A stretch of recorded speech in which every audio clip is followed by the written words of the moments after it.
मोहन माझी जो मुख्यमंत्री ओडिशार किए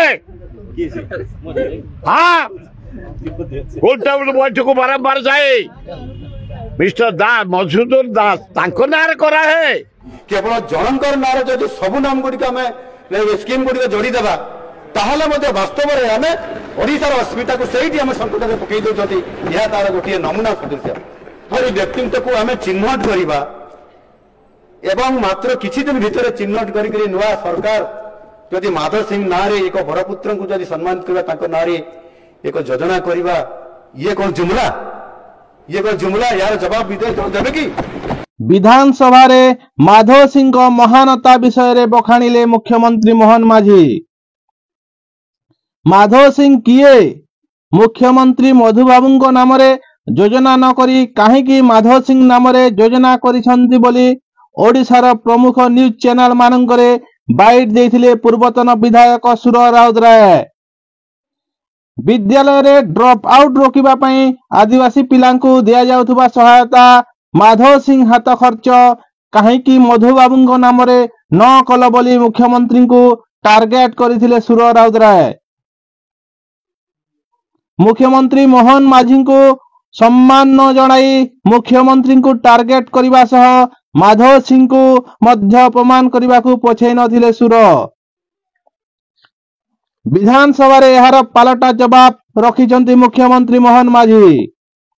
माधव सिंह को विषय रे विस्तृत वर्णना करिसंती मुख्यमंत्री। समस्त योजना केवल जनक नाम रे करिवा कोन ठीक बोली ओलटा प्रश्न करिथिले मुख्यमंत्री। मुख्यमंत्री का जवाब देखिबा पूर्व प्रथमे देखि नियंतु सुर राउतराय मुख्यमंत्री को कोन कहिथिले। माधव सिंह को आम राज्य तो नुह नहीं माधव सिंह तो आम राज्य नुह माधव सिंह योजना ना रखा सी किए हेले मधुसूदन दास ना रखी था माधव सिंह किए ऐसे किए माधव सिंह किए तमें ये राज्य को है मोहन माझी जो मुख्यमंत्री ओडिशार किए हाँ गोटे बैठक बारंबार जाए मिस्टर दास मधुसूदन दास नारे करा है गोपबंधु नारे कर खुशी आए माधव सिंह कौटी किए आम देखिनु ओडिशा माटी चिन्हनी नारे योजना एबे देखंतु मुख्यमंत्री मोहन माझी वक्तव्य।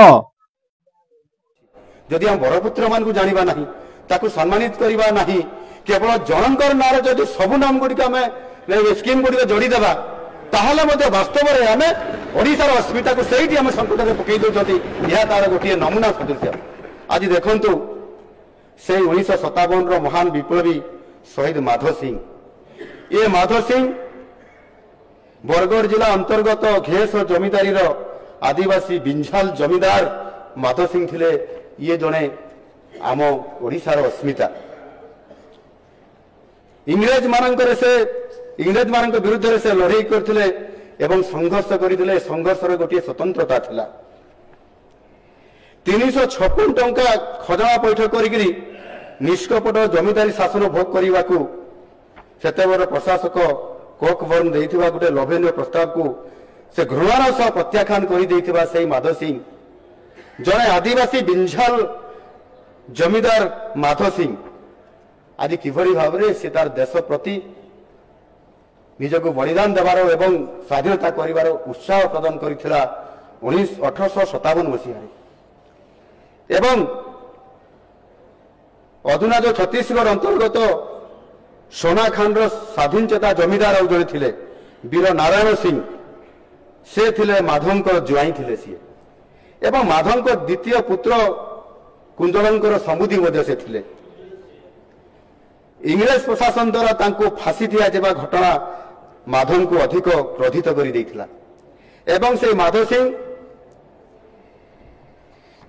लड़ाई करने जिते बड़े शपथ नेले से समय वीर सुरेंद्र साई को से समर्थन करथिले 1957 ମସିହାରେ ହଜାରିବାଗ ଜେଲରୁ ମୁକ୍ତ ହୋଇ ସୁରେନ୍ଦ୍ର ସାଏଙ୍କ ସମ୍ବଲପୁର ପ୍ରତ୍ୟାବର୍ତ୍ତନ ମାଧ ସିଂ ତାଙ୍କର ପୁତ୍ର ହଟେ କୁଞ୍ଜଲ ବୈରୀ ପ୍ରମୁଖଙ୍କୁ ଅତ୍ୟଧିକ ଉତ୍ସାହିତ କରିଦେଇଥିଲା। ସମ୍ବଲପୁର ବିଦ୍ରୋହ ନିମନ୍ତେ ପ୍ରସ୍ତୁତ କରାଯାଉଥିବା ରଣନୀତିର ମୁଖ୍ୟ ଅଂଶୀଦାର ଥିଲେ ଘେଁସ ଜମିଦାର ଏବଂ ତାଙ୍କର ପରିବାର ବର୍ଗ। ସେହି ରଣନୀତି ଅନୁଯାୟୀ ସିଂଘୋରା ଘାଟିକୁ ଅବରୋଧ କରିବା ଦାୟିତ୍ୱ ମାଧ ସିଂଙ୍କୁ ଦିଆଯାଇଥିଲା। ବୀର ସୁରେନ୍ଦ୍ର ସିଂ ଦାୟିତ୍ୱ ଦେଇଥିଲେ ଏବଂ ମାଧ ସିଂ ତାଙ୍କ ଜ୍ୟେଷ୍ଠ ପୁତ୍ର ହଟେଙ୍କ ନେତୃତ୍ୱରେ ଘେଁସ ବାହିନୀ ସହ କ୍ୟାପ୍ଟେନ୍ ଉଡ୍ ବ୍ରିଜ ସେକ୍ସପିୟର ପ୍ରମୁଖ ସେନାଧ୍ୟକ୍ଷ ତାଙ୍କ ସହିତ ବାରମ୍ବାର ସେହି ସିଙ୍ଗଡ଼ା ଘାଟିଠାରେ ତାଙ୍କର ସଂଘର୍ଷ ହୋଇଛି ଏବଂ ମାଧ ସିଂ ତାଙ୍କର ଗରିଲା ଯୁଦ୍ଧ ମାଧ୍ୟମରେ ଶହ ଶହ ଇଂରେଜ ସୈନ୍ୟମାନଙ୍କୁ ହତ୍ୟା କରିଥିଲେ ଏବଂ ତାଙ୍କୁ ଘୋଡ଼େଇ ଦେଇକି ପଛକୁ ଫେରାଇ ଦେଇଥିଲେ। ଏ ପ୍ରକାର ଉଦ୍ୟମ ଶକ୍ତି ସାହସ ପ୍ରଦର୍ଶନ କରିଥିଲେ ସେହି ମାଧ ସିଂ। 1958 ମସିହାରେ ଏକ ଅସତର୍କ ମୁହୂର୍ତ୍ତରେ ଘେଁସ ଆକ୍ରମଣ କରି କ୍ୟାପ୍ଟେନ୍ ଫରେଷ୍ଟର ସେତେବେଳେ ବୃଦ୍ଧ ହୋଇଯାଇଥିଲେ ଜମିଦାର ମାଧ ସିଂ। ତାଙ୍କୁ ଏକ ଷଡ଼ଯନ୍ତ୍ର ମାଧ୍ୟମରେ ତାଙ୍କୁ ଗିରଫ କରାଯାଇଥିଲା ଏବଂ ଘେଁସ ଗ୍ରାମରେ ଅଗ୍ନି ସଂଯୋଗ କରି ତାକୁ ଭସ୍ମୀଭୂତ କରିଦେଇଥିଲେ। ସେହି ବର୍ଷ ଡିସେମ୍ବର 31 ତାରିଖ ଦିନ ତାଙ୍କୁ ଫାଶୀ ଖୁଣ୍ଟରେ ଝୁଲେଇ ଦିଆଯାଇଥିଲା ମାଧ ସିଂଙ୍କୁ। ମାଧବଙ୍କ ପରେ ତାଙ୍କ ତିନି ପୁତ୍ର ନାତି ଗୋବିନ୍ଦ ତଥା ବିଶ୍ୱସ୍ତ ସହଯୋଗୀମାନେ ସୁରେନ୍ଦ୍ର ସାଏ ଏବଂ ଅନ୍ୟାନ୍ୟ ବିପ୍ଳବୀଙ୍କ ସହିତ ତାପରେ ମଧ୍ୟ ସେମାନେ ଲୁଚି ଛପିକି ଦୀର୍ଘକାଳ ଯାଏଁ ଖରିଆର ଅଞ୍ଚଳର ନୂଆ ନୂଆ ଘାଟିମାନ ସ୍ଥାପନ କରି ବିଦ୍ରୋହୀଙ୍କୁ ଅଧିକ ଉତ୍ସାହିତ କରିକି ଏ ସଂଘର୍ଷ ଜାରି ରଖିଥିଲେ। ପରବର୍ତ୍ତୀ ପର୍ଯ୍ୟାୟରେ ଆପଣଙ୍କର ହଟେଙ୍କୁ ଇଂରେଜମାନେ ତାଙ୍କୁ ଧରିକି ଦ୍ୱୀପାନ୍ତର କରିଦେଇଥିଲେ ଏବଂ ଦ୍ୱୀପାନ୍ତର କରିଦେବା ପରବର୍ତ୍ତୀ ପର୍ଯ୍ୟାୟରେ ଦହନୀୟ ଅବସ୍ଥାରେ ସେଠାରେ ତାଙ୍କର ମୃତ୍ୟୁବରଣ ହୋଇଥିଲା। କୁଞ୍ଜରୀଙ୍କୁ ଫାଶୀ ଦିଆଯାଇଥିଲା, ଯିଏକି ମାଧ ସିଂଙ୍କର ଦ୍ୱିତୀୟ ପୁତ୍ର ଏବଂ ତୃତୀୟ ପୁତ୍ର ବୈରୀଙ୍କୁ ଆଜୀବନ କାରାବାସ ଦିଆଗଲା ଏବଂ ତାଙ୍କୁ ବସନ୍ତ ରୋଗ ଯେତେବେଳେ ହେଇଗଲା ତାଙ୍କୁ ଚିକିତ୍ସା କରାଗଲା ନାହିଁ। ଛଟପଟ ହେଇକରି ତାଙ୍କର ଜୀବନ ଶେଷରେ ଚାଲି ଯାଇଥିଲା ଏବଂ ଚତୁର୍ଥ ଭାଇ ଐରୀଙ୍କୁ ବହୁ ବର୍ଷ ଧରି ଆଗରୁ ଏକ ନିବୁଜ ସୁଡ଼ଙ୍ଗ ଭିତରେ ଲଙ୍କା ମରିଚ ଧୂଆଁ ପ୍ରବେଶ କରାଇ ଇଂରେଜମାନେ ତାଙ୍କୁ ହତ୍ୟା କରିଥିଲେ। ଏହିଭଳି ଭାବରେ ପିତା ପୁତ୍ର ସମେତ ଘେଁସ ଜମିଦାର ପରିବାରର 5 ଜଣ ତଥା ଜ୍ୱାଇଁ ସମୁଦି ଓ ଆତ୍ମୀୟ ସ୍ୱଜନ ସମସ୍ତେ ସ୍ୱାଧୀନତାର ମହାଯଜ୍ଞରେ ଆତ୍ମାହୁତି ଦେଇ ଭାରତ ବର୍ଷରେ ଏକ ବିରଳ ଉଦାହରଣ ରଖିଯାଇଛନ୍ତି। ଇଏ ହେଲେ ମାଧ ସିଂ। ଏଭଳି ବ୍ୟକ୍ତିତ୍ୱକୁ ଆମେ ଚିହ୍ନଟ କରିବା ଏବଂ ମାତ୍ର କିଛି ଦିନ ଭିତରେ ଚିହ୍ନଟ କରିକି ନୂଆ ସରକାର ଯଦି ମାଧ ସିଂ ନାଁରେ ଏକ ବଡ଼ ପୁତ୍ରଙ୍କୁ ଯଦି ସମ୍ମାନିତ କରିବା, ତାଙ୍କ ନାଁରେ ଏକ ଯୋଜନା କରିବା, ଇଏ କଣ ଜୁମଲା? यार जवाब विदेश देवे कि?